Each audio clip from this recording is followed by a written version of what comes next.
Hello students, आज मैं आपको सेकंड चैप्टर को ही कंटिन्यू करूँगी। पिछले क्लासेस में मैंने आपको बताया था ओसोफेगस के बारे में, ठीक है। उसके बाद भोजन कहाँ ओसोफेगस से पहुँचा था?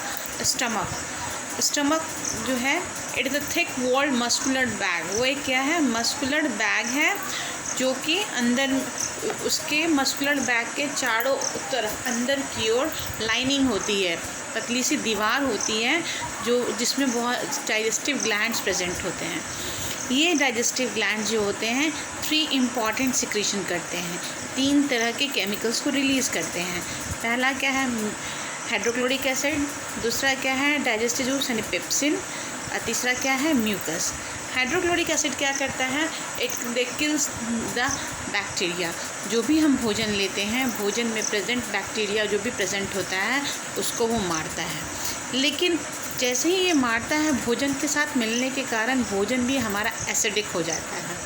तो एसिडिक होने के कारण बैक्टीरिया तो मर जाता है, लेकिन स्टमक का जो दीवार होती है वो इरोडेड हो जाती है एसिड के कारण। तो उससे बचाने के लिए एक तरह का एंजाइम पाया जाता है, दैट इज़ द म्यूकस। वो स्टमक के अंदर की पूरी दीवारों में लगा रहता है। म्यूकस क्या करता है? एसिड से प्रोटेक्ट करता है स्टमक के दीवारों को, ओके। उसके बाद तीसरा होता है पेप्सिन। पेप्सिन क्या करता है? वो प्रोटीन के मॉलिक्यूल्स को ब्रेक डाउन करता है। हम जो भी मॉलिक्यूल्स प्रोटीन के खाते हैं वो बड़े बड़े मॉलिक्यूल्स में प्रेजेंट रहते हैं, तो उसके ऊपर एंजाइम वर्क नहीं कर पाता बड़े मॉलिक्यूल्स होने के कारण। इसलिए वो प्रोटीन के बड़े ग्लोब्यूल्स, मॉलिक्यूल्स क्या है? ग्लोब्यूल्स को ग्लोबलेट्स यानी छोटे छोटे गोले आकार में छोटे छोटे मॉलिक्यूल्स में ब्रेक डाउन करता है पेप्सिन, ठीक है। उसके बाद जब ये कहानी हो जाती है तो muscles of stomach mix the food with digestive juice. Muscles जो होते हैं स्टमक के, वो भोजन को मिक्स करते हैं, क्योंकि वो स्टमक का एक बैग लाइक स्ट्रक्चर है। उसमें एसिड प्रेजेंट है, उसमें पेप्सिन प्रेजेंट है, उसमें म्यूकस प्रेजेंट है। वो बैग को मसल्स के बने होने के कारण भोजन को मिक्स करता है सब के साथ, जिसके कारण भोजन जो है स्टमक में पार्शियली डाइजेस्टेड होता है, पूरी तरह से नहीं, पार्शियली डाइजेस्टेड होता है। मेन जो डाइजेशन का प्रोसेस होता है वो हमेशा स्मॉल इंटेस्टाइन में होता है। तो स्टमक के बाद अब भोजन कहाँ चला गया? स्मॉल इंटेस्टाइन में। वहाँ पे डाइजेशन का प्रोसेस होता है। द स्मॉल इंटेस्टाइन में द डाइजेशन, ठीक है। डाइजेशन क्या है? The digestion of food completes in small intestine. जो भी डाइजेशन का प्रोसेस है वो स्मॉल इंटेस्टाइन में कंप्लीट होता है। The small intestine of adult person is 7.5 metre long. एक नॉर्मल इंसान का जो स्मॉल इंटेस्टाइन का जो साइज़ होता है वो 7.5 मीटर होता है। It receive secretion from liver and pancreas. वो क्या करता है? पैंक्रियाज से और लीवर से जो भी चीज़ एंजाइम रिलीज़ होता है उसको सिक्रीट करता है, ठीक है। Beside it's wall also secrete juices. जहाँ पर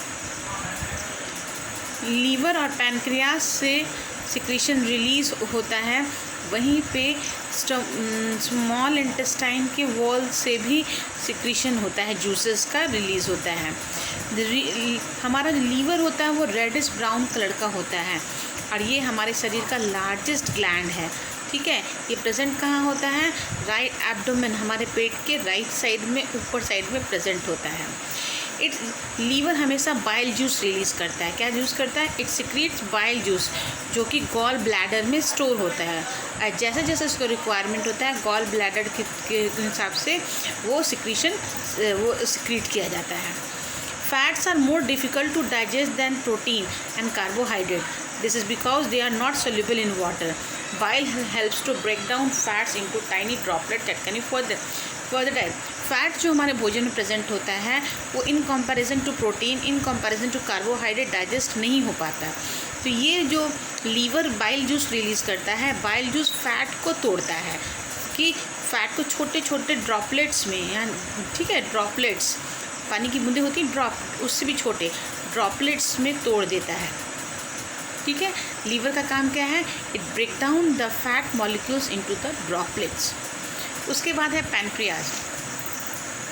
पैनक्रियाज क्या एक लार्ज क्रीम कलर का कलर्ड ग्लैंड है जो कि हमेशा स्टमक के पास प्रेजेंट होता है, बिलो द स्टमक, ठीक है।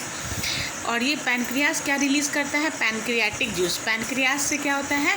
पैनक्रियाटिक जूस रिलीज़ होता है। पैनक्रियाटिक जूस क्या करता है? Helps to digest carbohydrate. आपका क्या था पहले? आपका स्टमक में क्या हुआ था? स्टमक में प्रोटीन का डाइजेशन हुआ था, ब्रेकडाउन हुआ था। प्रोटीन का ब्रेकडाउन हुआ था पेप्सिन की मदद से। स्मॉल इंटेस्टाइन में क्या हुआ था? लीवर में से बाइल जूस रिलीज़ हुआ था जो कि फैट को ब्रेक डाउन करता है। अब वही पैनक्रियाज से पैनक्रियाटिक जूस